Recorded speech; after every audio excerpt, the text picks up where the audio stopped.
Welcome to Better System Trader, the podcast to help systematic traders of all levels improve their trading. We'll give you loads of expert tips and practical advice on system design and validation, money management, trading psychology, and many other topics. Whether you're just starting out or a savvy systematic trader, we're here to help you improve your trading and find more success. This is Better System Trader with your host, Andrew Swanscott.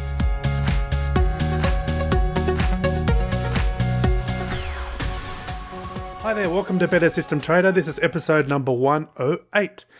You may have noticed over the last few months there seems to have been an increase in the number of articles being published on the internet analysing market breadth and using this market breadth to determine which way the stock markets could go next. In fact, I saw one just recently that said the US stock market is poised for a parabolic move. Now, as systematic traders, I'm sure most of us are not really interested in predicting those types of things.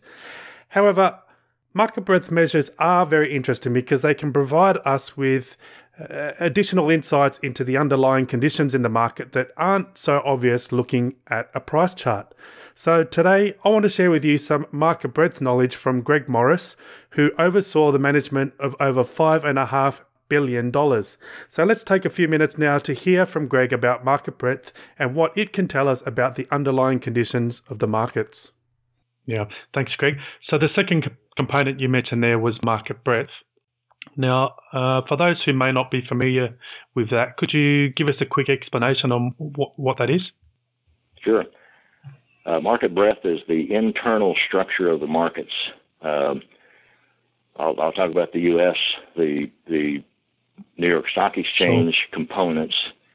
They look at each stock. Each stock is treated equally when you're dealing with breadth. Its breadth is like the advances and the declines, the up volume, which is the volume of the advances, the down volume, which is the volume of the declines, and then the new highs and the new lows. Now, the advantage of breadth is it treats every stock equally. For instance, ExxonMobil, I think it's probably one of the biggest stocks on the New York Exchange. It could be up $50 one day, but that only count as one advance. And Freddy's Pizza, the smallest stock on the exchange based on capitalization, could be down a penny, and that would be one decline, and they would just cancel each other out. If you think about the markets, everybody's watching these large capitalized indices like the New York Stock Exchange Composite, the NASDAQ Composite, the Dow's price-based, S&P's cap-weighted. Only the top 10 or 15% of the stocks are moving that index. All the rest, because it's based on capitalization. I think at one time in the NASDAQ 100, the top 10 stocks attributed to 43% of the movement of the index. And so to me, that's misleading. And that's why at market tops, these long drawn out periods of distribution, this is where breadth really comes into play. Because as the markets roll over from going up and start going sideways, people, I think, have a natural tendency to move from their riskier holdings into what they perceive to be safer holdings, like large caps and blue chips. I think it's a fairly normal process to see that. Well, and that act right there, if you're following capitalization-weighted indices, which most are, that keeps those indices rising because people are putting money into those large cap stocks. Breadth, on the other hand, which represents the small caps and the mid caps and the large caps equally, will start deteriorating. And you'll see this big divergence of breadth relative to cap-weighted indices at market tops. And it's a signature that has always been there, but the problem is that that signature occurs often when it isn't a top. It's kind of like the index of leading indicators calling 25 of the last 15 recessions. So it's a great tool, and it's almost always there at every top, yet it has a lot of false calls. And so you have to understand how to use it. Breadth is a tremendous component to have in a trend-following model for that very reason. The Tom McClellan says that breadth arrives at the party on time, but it always leaves early.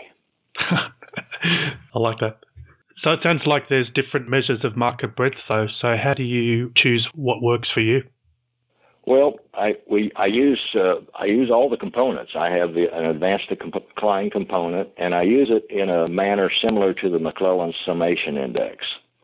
I don't use exactly the same parameters that Tom uses, but the McClellan summation index is a great indicator. I wrote a book on market breadth 10 years ago, and I dedicated an entire chapter to the McClellan indicators.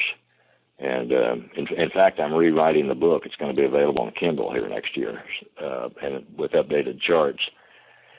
That one of the things about breadth that people need to firmly remember is that new highs and new lows are totally different animals than advances, declines, up volume, down volume. Advances, declines, up volume, down volume are based on the previous day's action, period. New highs and new lows are based on the price a year ago, 52 weeks ago. You can't treat them the same. One is a very longer-term reflection versus the other.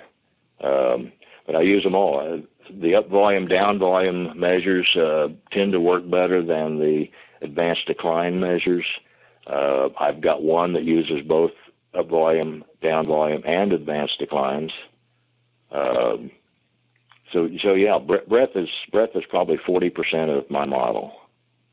And do you find that the different types of market breadth measures are better suited to particular trading styles or timeframes? Well,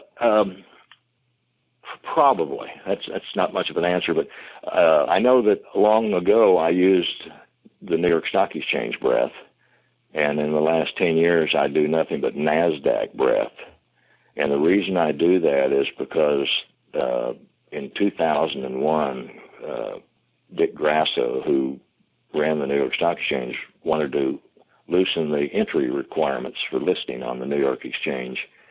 And to do that, he opened the door for a lot of bond funds, preferred stocks, things like that. And what happened is that many of the new issues on the NYSE were more sensitive to interest rate changes than they were to equity changes.